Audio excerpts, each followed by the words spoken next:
Asamblea escuchará un discurso del primer ministro de la República Islámica de Pakistán,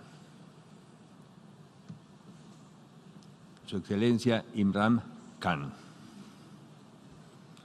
Pido protocolo que acompañe a Su Excelencia. Tengo el gran placer de dar la bienvenida al señor primer ministro de la República Islámica de Pakistán, a quien invito a dirigirse a la Asamblea General.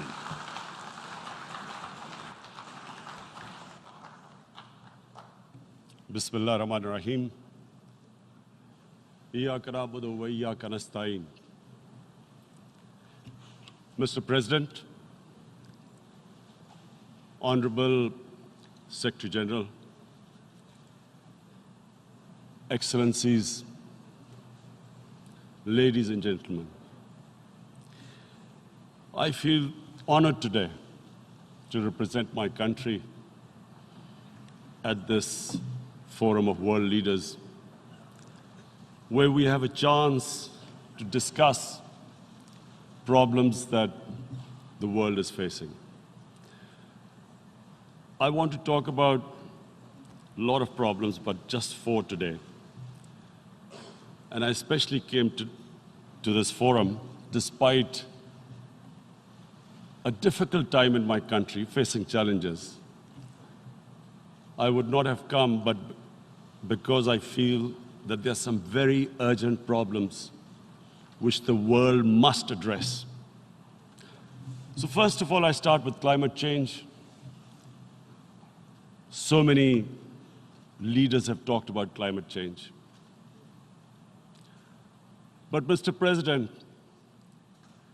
I feel that there is a lack of seriousness.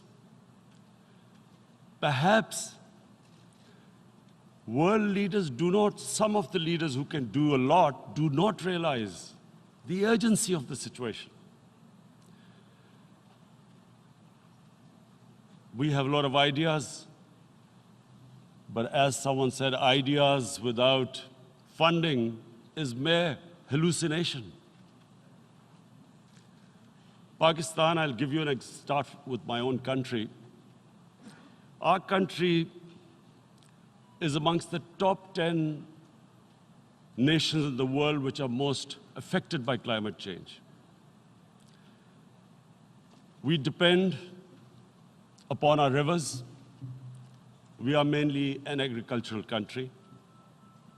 And 80% of the water in our rivers comes from our glaciers. The glaciers not just on the Pakistani side, even India.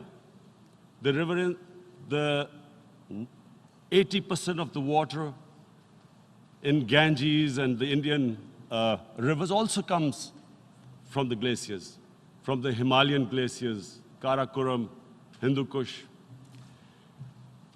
And these glaciers are melting at quite a rapid pace. We detected already 5,000 glacial lakes in our mountains.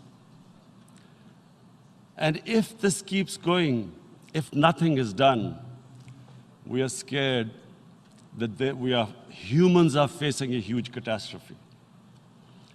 In my country, when my party came to power in the province of KP, we planted 1 billion trees in 5 years. Now we've set ourselves a target of 10 billion trees in Pakistan. Idea being to counter the effects of global warming. But one country cannot do anything. This has to be a combined effort of the world.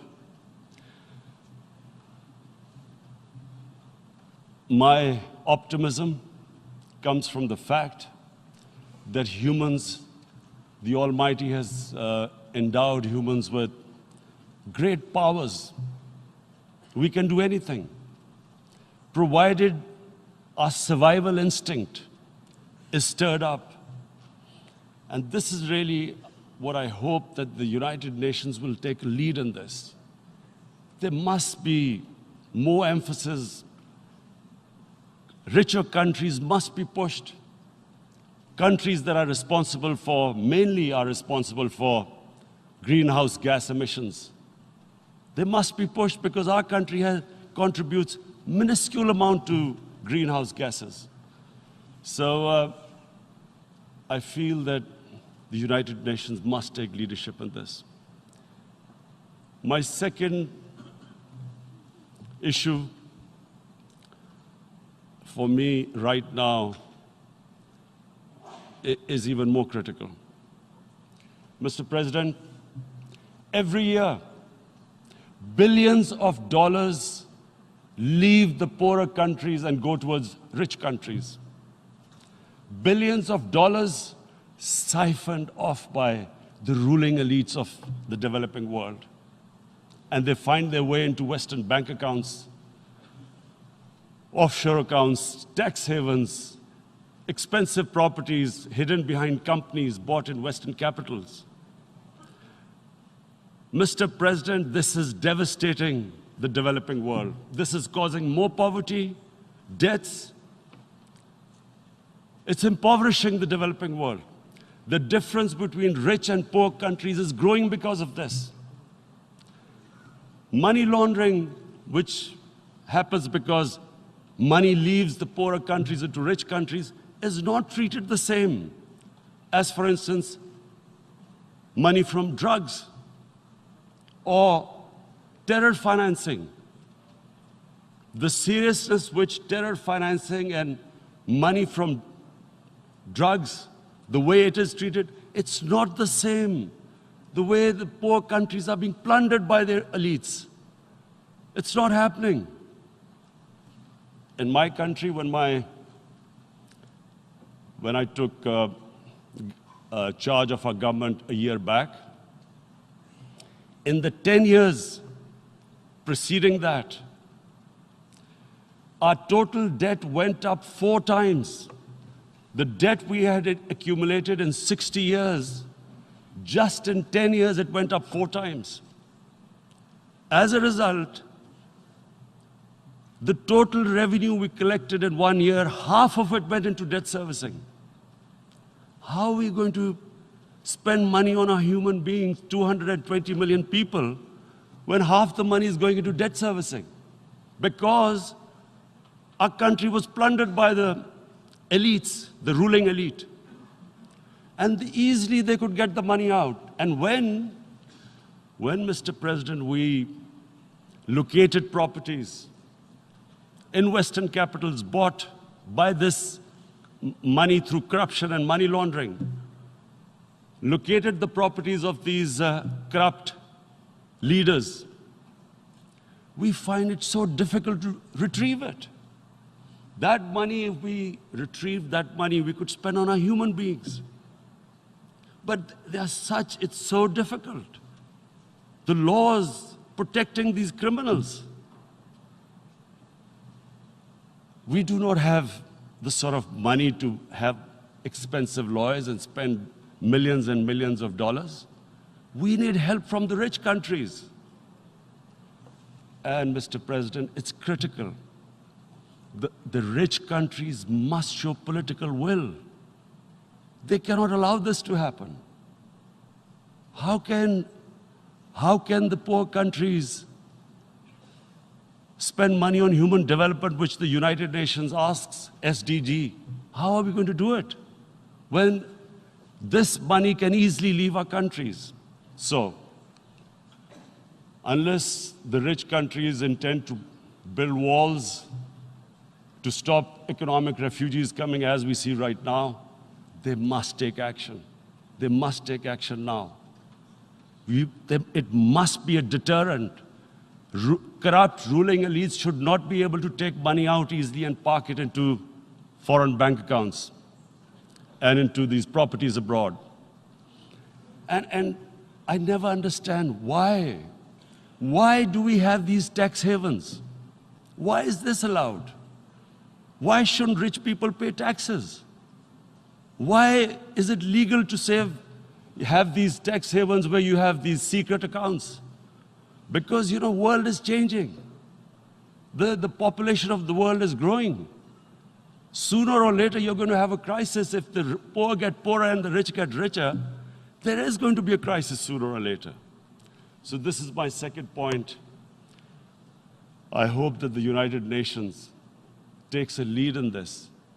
It involves the IMF, the World Bank, Asian Development Bank.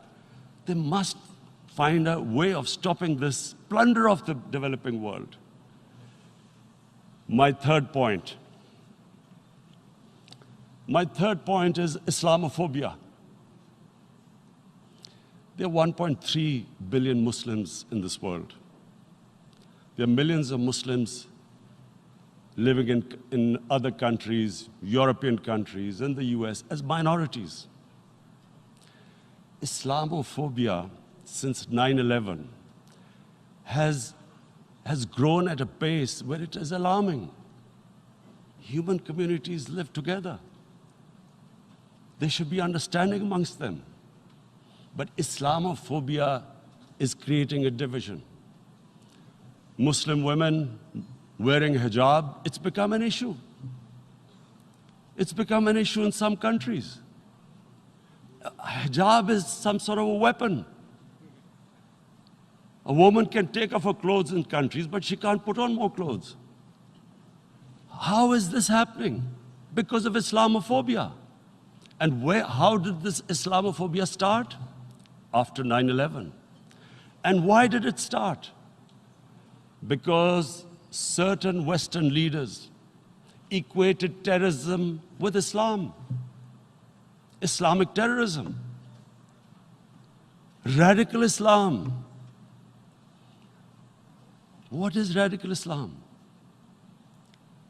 There is only one Islam. And that is the Islam we follow of Prophet Muhammad sallallahu alaihi wasallam. There is no other Islam. Radical Islam, Islamic terrorism, what message did they send to people in the West? And why is there Islamophobia? How is a person in New York, in the Midwest, in the US, in European capital, how is he going to distinguish between who is a moderate Muslim and who's a radical Muslim?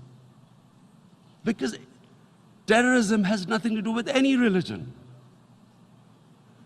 This Islamic terrorism, Islamic radicalism, and sadly used by leaders, this has been the main reason for this Islamophobia. And it has caused pain amongst Muslims. We in Muslim countries watch this Islamophobia traveling abroad, and it's getting worse. And may I just say, Mr. President, that in European countries, it is marginalizing Muslim communities. And we all know that marginalization leads to radicalization. Some of the people who ended up as militants in Syria and other places were from marginalized Muslim communities. And my point here is that we must address this issue.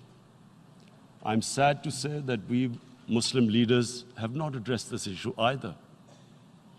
After 9/11, when this thing came about war against radical Islam, rather than Muslim leaders trying to explain to the West that there is no such thing as radical Islam, in all human communities, they are radicals. They're liberals and rest are moderate. All human communities, Christians, Jews, everyone has it. But Islam is not radical, neither Judaism, neither Christianity, neither Hinduism. No religion preaches radicalism. The basis of all religion is compassion and justice, which differentiates us from the animal kingdom. But unfortunately, the Muslim leadership was so scared of being called radical Islam that all of them became moderates. In Pakistan, we were in the eye of the storm, and our government coined a phrase called enlightened moderation. No one knows what it meant. But everyone started putting on Western suits that they were moderates, started speaking. Even those who didn't know English would speak English because they were moderates. No one had a clue what it was.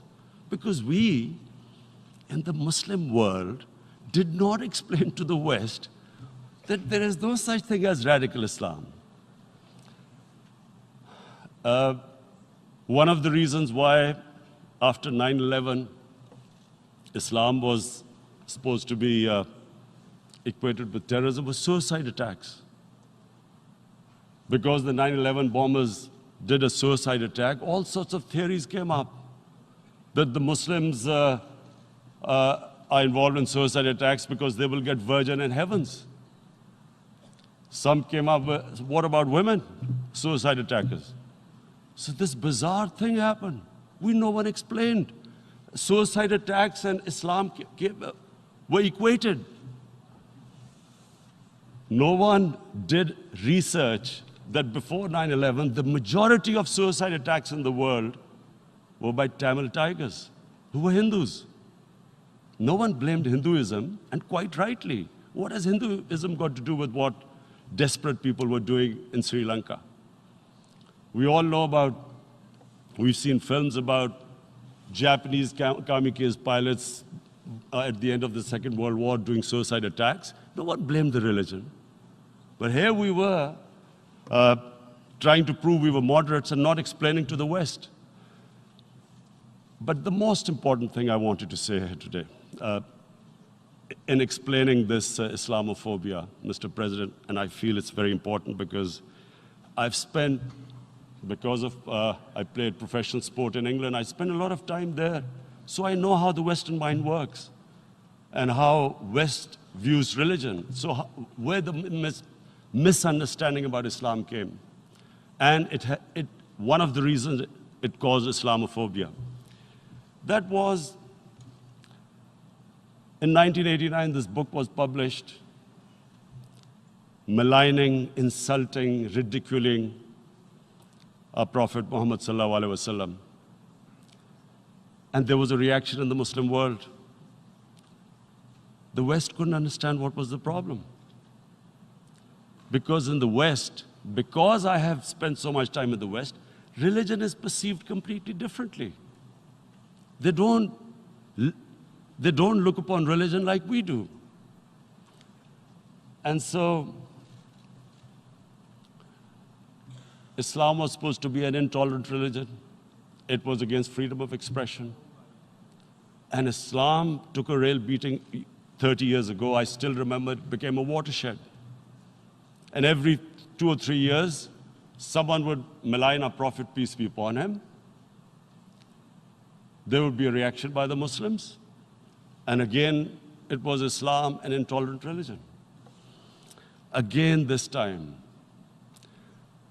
I blame a certain section of the people in the West who deliberately provoked this, knowing the impact it would have.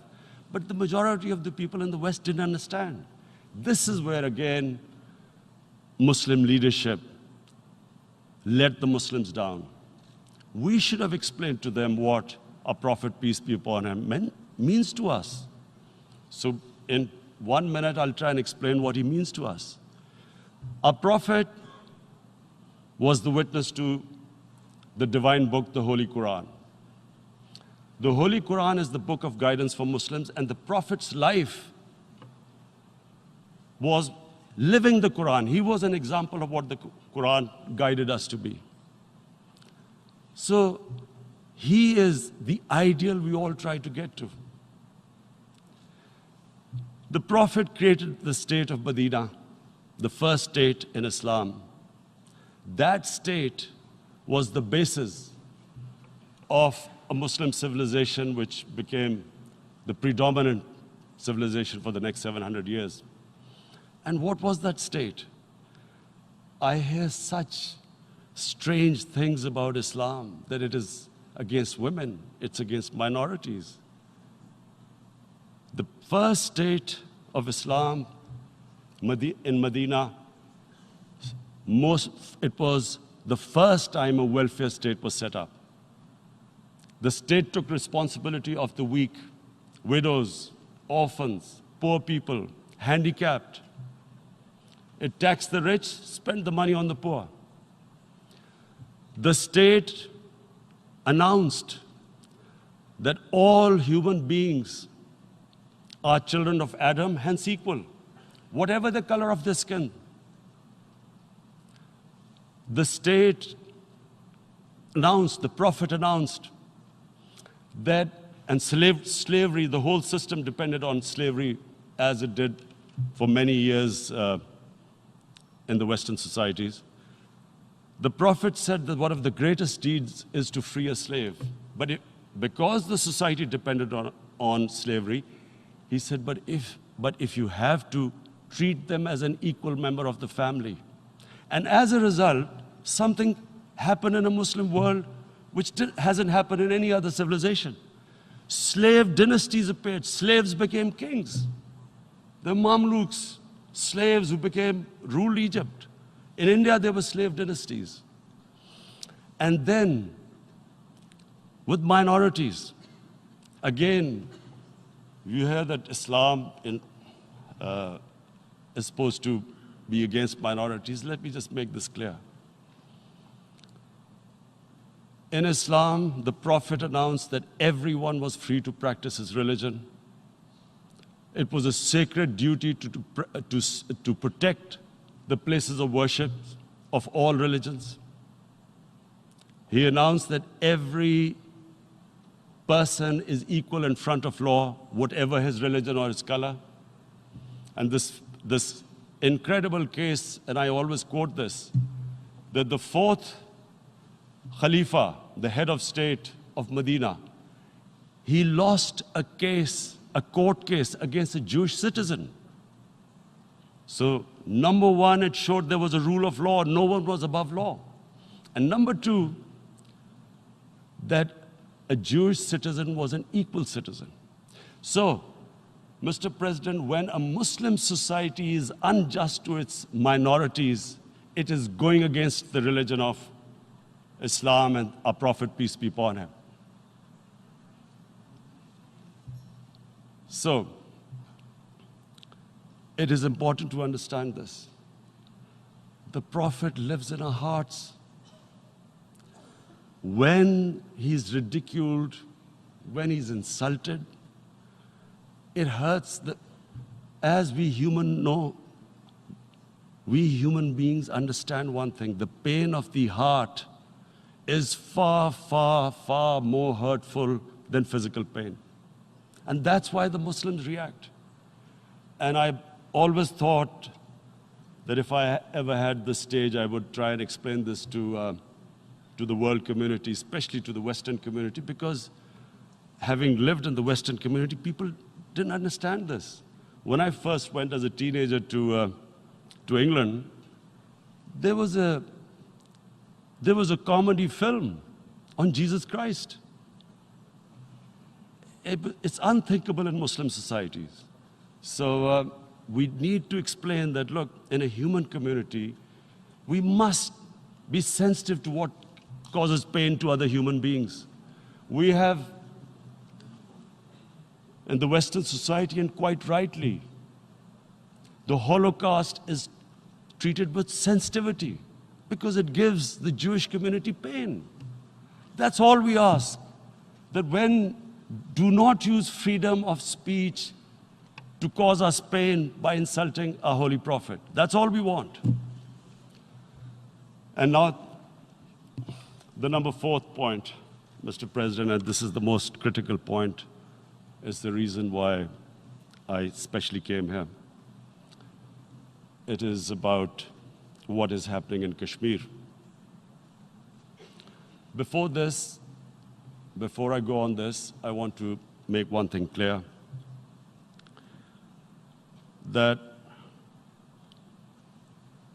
when we came to power, my first priority was that Pakistan would be a country which will try its best to bring peace. We had been through this war on terror. We joined the United States war on terror after 2001.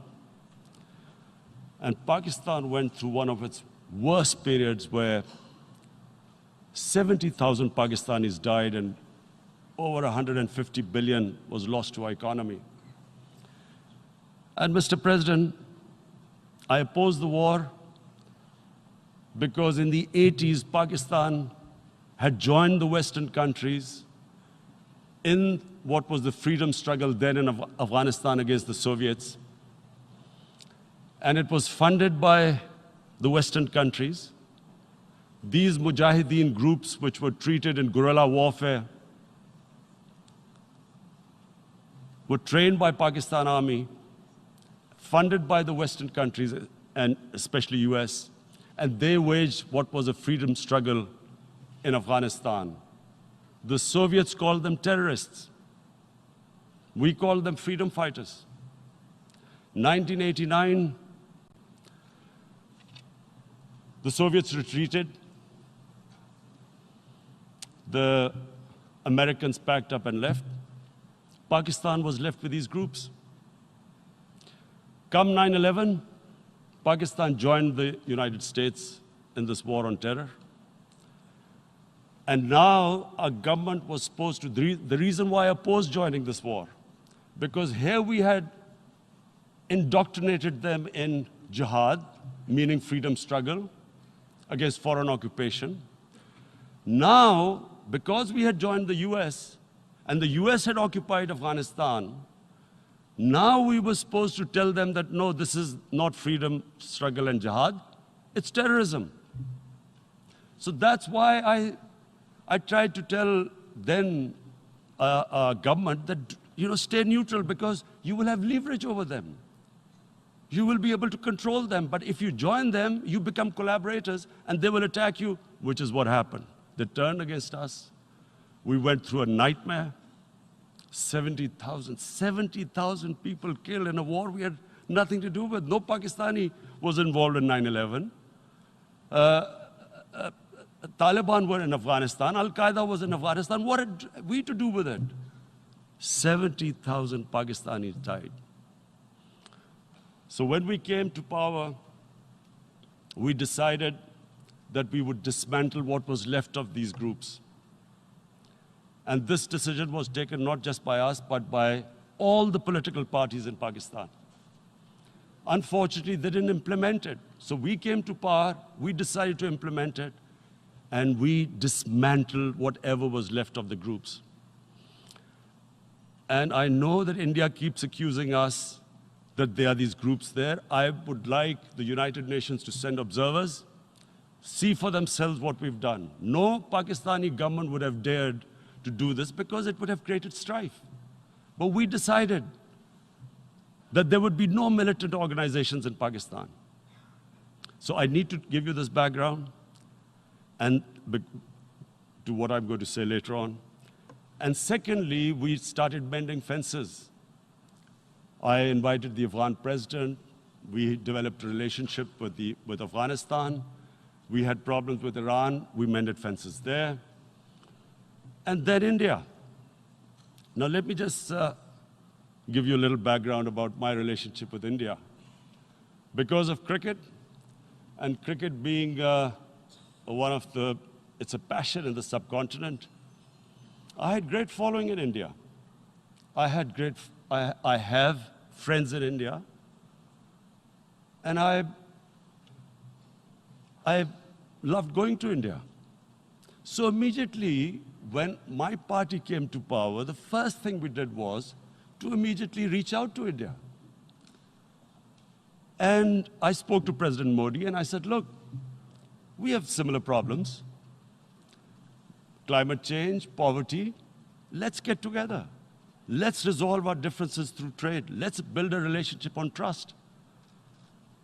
Prime Minister Modi told me that, there were terrorist attacks from Pakistan. I said, we have problems with you. There are terrorist attacks, which we know are instigated by India in Balochistan. We caught a spy, Kulbhushan Yadav, who admitted what the sabotage going on in Karachi and Balochistan. So we said, look, let's leave that behind. Let's move forward. Our main priority should be our people. The highest number of poor people live in the Indian subcontinent.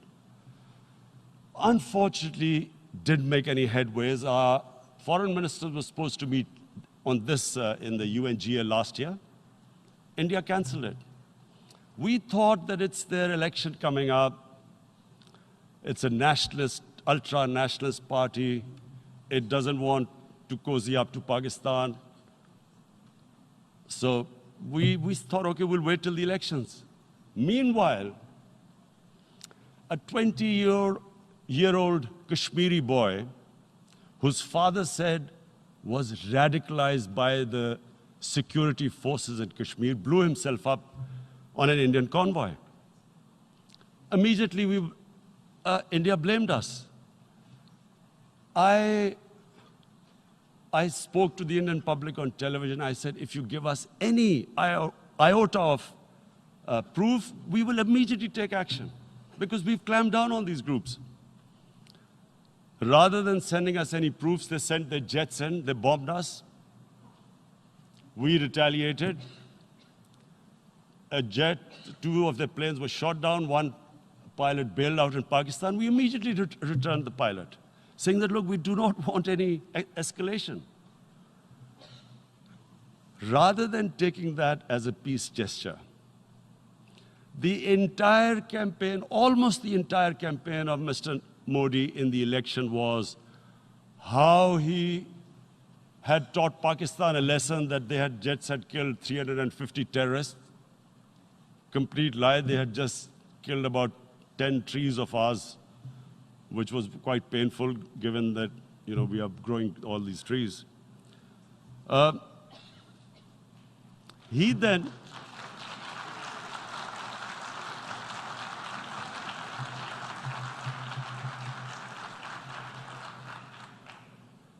the election campaign, Mr. Modi used words like, this is just a trailer, the movie is about to start. I went into Pakistan and taught them a lesson. This was the election campaign. Okay, so we thought, us politicians make all these statements to win elections. So, okay, after elections, we'll get back to our normal relationship. Well, the moment the elections ended, we approached India, no response, but then we discovered they were trying to push us in the FATF blacklist to bankrupt us. That's when we realized there was an agenda. And that agenda became obvious on the 5th August when India went against 11 United Nations Security Council resolutions, which say that Kashmir is a disputed territory and the people of Kashmir have the right of self-determination. They went against that. They went against Simla Accord, which is about bilateral, sorting out our differences through bilateral means, went against that. They actually went against the Indian Constitution. Illegally, they revoked Article 370, which gave Kashmir the special status. They got an extra 180,000 troops there.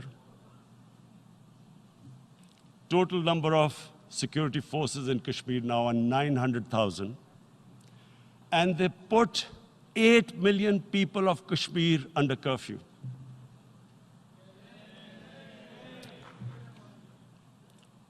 Mr. President,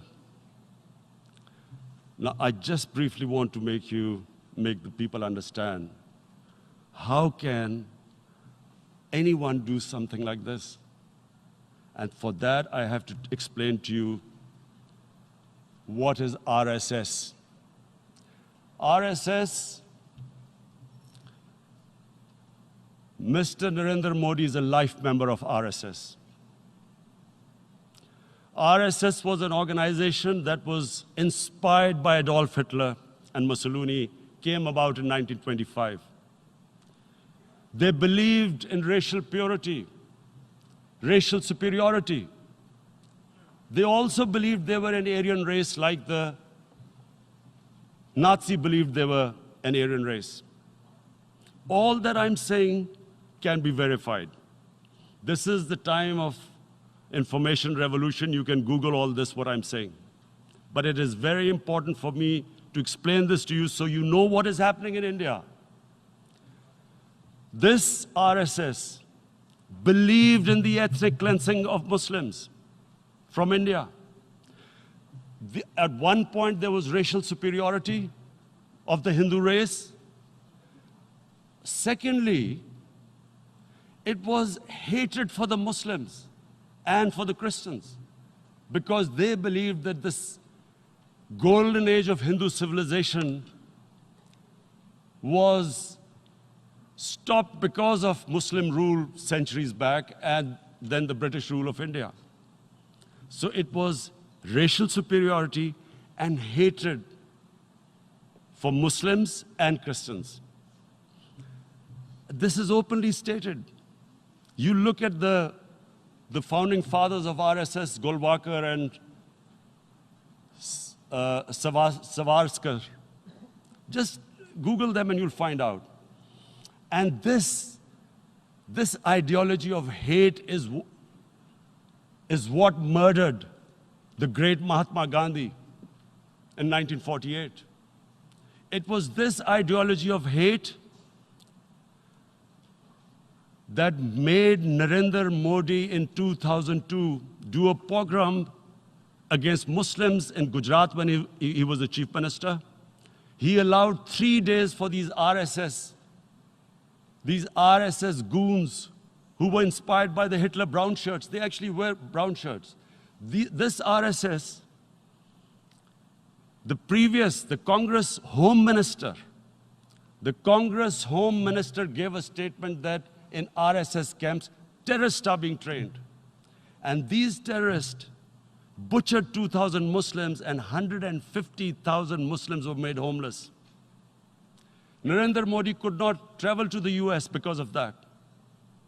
And I need to make you understand this background before I explain to you that what sort of a mindset would lay siege to 8 million people with 900,000 troops.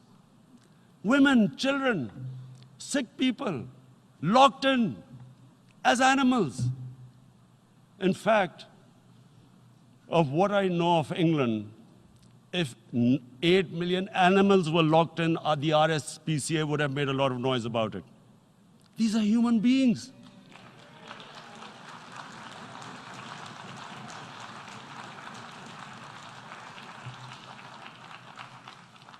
And Mr. President, what comes with racial superiority, these illusions of Aryan superior race, is arrogance. The two go together. And it's arrogance that makes people make mistakes and do stupid things. Cruel things like what Narendra Modi has done. It's sheer arrogance. And it's arrogance that has blinded him from the fact that what is going to happen when the curfew is lifted. Has he thought about it? This hasn't been thought through. What is he going to do when he lifts the curfew? Does he think that people of Kashmir will quietly accept the status quo because India has changed the constitution and taken away the special status? They'll accept that? Mr. President, 100,000 Kashmiris have died in the past 30 years because they were denied the right given by the United Nations, the right for self-determination. 100,000 have died and 11,000 women have been raped. There are 2 United Nations human rights reports on this. The world hasn't done anything because India is a huge market, 1.2 billion people. Sadly, the material prevails over the human. But this has serious consequences. Again, I repeat, that's why I'm here. Look, what is going to happen when the curfew is lifted will be a bloodbath. The people will come out. There are 900,000 troops there. They haven't come to, as Narendra Modi says, he's done this for prosperity of Kashmir. This is supposed to be for the development. These 900,000 troops, what are they going to do when they come out? There'll be a bloodbath. Has he thought it through what happens then? Mr. President, has anyone thought that what happens when there is a bloodbath? What do you think the impact will have on people of Kashmir? What do you think they will think? The way they have been boxed in their houses, treated like worse than animals, no rights. Thousands of all the political leadership has been arrested, taken out of Kashmir. Even those Kashmiri leaders who were pro-India have been taken out. 13,000 boys have been picked up and taken to God knows which destinations. So what do they think? What will the people of Kashmir do when they lift the curfew? They will be out in the streets. And what will these soldiers do? They will shoot them. They've already used pellet guns, blinded young boys. In the last 6 years, the 5 years, the oppression that has gone on in Kashmir. And so, Kashmiris will be further radicalized. Mr. President, there will be another Pulwama. And guess what? India will blame us. They're already blaming us. They're saying all this is happening because of Pakistan. One of their defense ministers said, there are 500 terrorists lined up on the border to go in. Why would Pakistan send 500 terrorists when there are 900,000 troops? What impact are they going to make? What will they do? And why would? Don't we know that the moment there is some terrorist attack, all that will happen is there'll be further cruelty and oppression of the people of Kashmir. We will just give the 900,000 troops to further crush the people of Kashmir. And then we'll give the Indian government an excuse that, look, Pakistan is a terrorist state, and this mantra that has gone on, Islamic terrorism. The moment you use this catchword, Islamic terrorism, the whole world turns away. No one talks about human rights. You can do whatever you want, which is what has happened in Kashmir, because they keep using this word, Islamic terrorism. And this is what they're doing right now. What do we benefit from further increasing the cruelty on the people of Kashmir? And why would we want this? But there is no other narrative left for India. As when they lift the curfew, whatever happens, Pakistan will be blamed, and there is always a danger of another Pulwama. They might come and bomb us again, and then another cycle might start. And what does Narendra Modi think? That 180 million Muslims of India are thinking right now. Aren't they watching these Kashmiris stuck inside for 55 days they've been stuck in? Aren't they watching? What do you think? Don't you think that the Muslims will be radicalized in India? And I'm talking about 180 million people. And when they get radicalized, there will be some incident in India somewhere down the line. Again, we will be blamed. And I'm warning you right now, again, we will be blamed. And Mr. President, what about 1.3 billion Muslims who are watching this? And they know that it is only happening in Kashmir because they're Kashmiri Muslims. This is not happening to Kashmiri Hindus.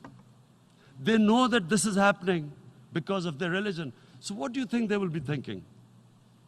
What do you think the Jewish community would think if they were, forget 8,000 Jews stuck like this? What do you think Europeans would think? What do we think? I mean, any human community, if their members are stuck like that, what do you think they will think? Are we a children of a lesser God? Is it not going to cause us pain? And then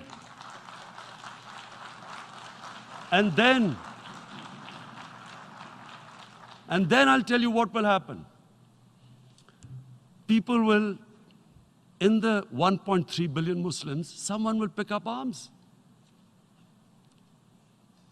I know we've been brought up with films, Western films. This good, decent guy doesn't get justice. he decides to pick up a gun and start seeking justice. There was a film made in New York, famous film called Death Wish.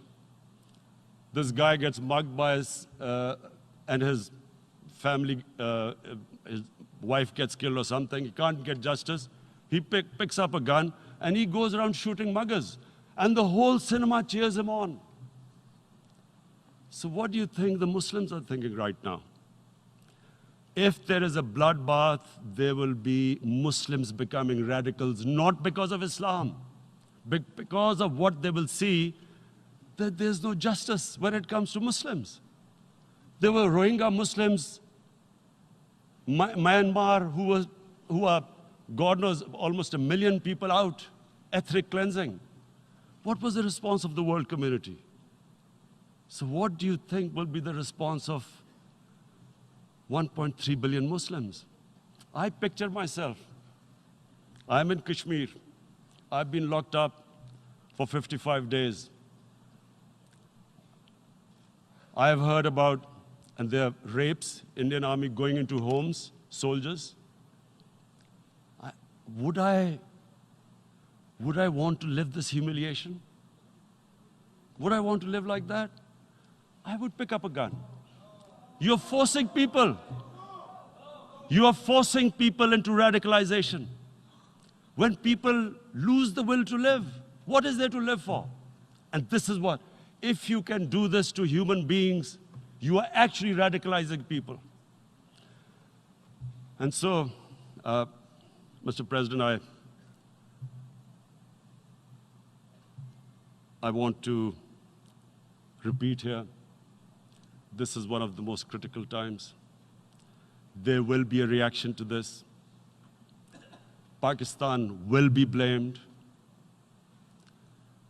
2 nuclear-armed countries will come face to face like we came in February. And before we head in that direction, the United Nations has a responsibility. This is why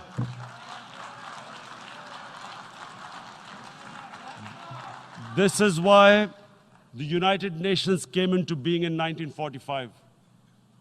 You were supposed to stop this happening. I feel we are back to 1939, Munich. Czechoslovakia has been taken, annexed. What is the world community going to do? Is it going to appease a market of 1.2 billion, or is it going to stand up for justice and humanity?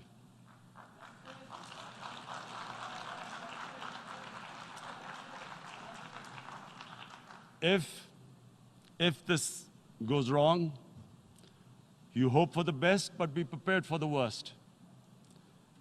If a conventional war starts between the 2 countries, Mr. President, if a conventional war starts, and anything could happen, but supposing a country 7 times smaller than its neighbor is faced with the choice, either you surrender or you fight for your freedom till death, what will we do?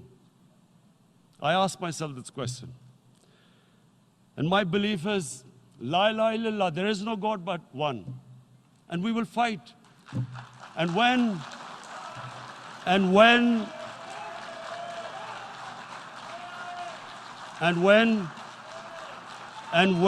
a nuclear-armed country fights to the end, it will have consequences far beyond the borders. It will have consequences for the world, which is why I repeat I'm here. Because I'm warning you, it's not a threat. It's a fair worry that where are we headed? And I've come here to tell the UN, you've got to, this is a test for the United Nations. You are the one who guaranteed the people of Kashmir the right of self-determination. They are suffering because of that. And this is the time. This is the time not to appease like in 1939 appeasement took place. This is the time to take action. And number 1 action must be that India must lift this inhuman curfew, which has lasted for 55 days. It must free all political prisoners, and especially those 13,000 boys that have been picked up. Parents don't know where they've disappeared. And then the world community must give the people of Kashmir their right of self-determination. Thank you.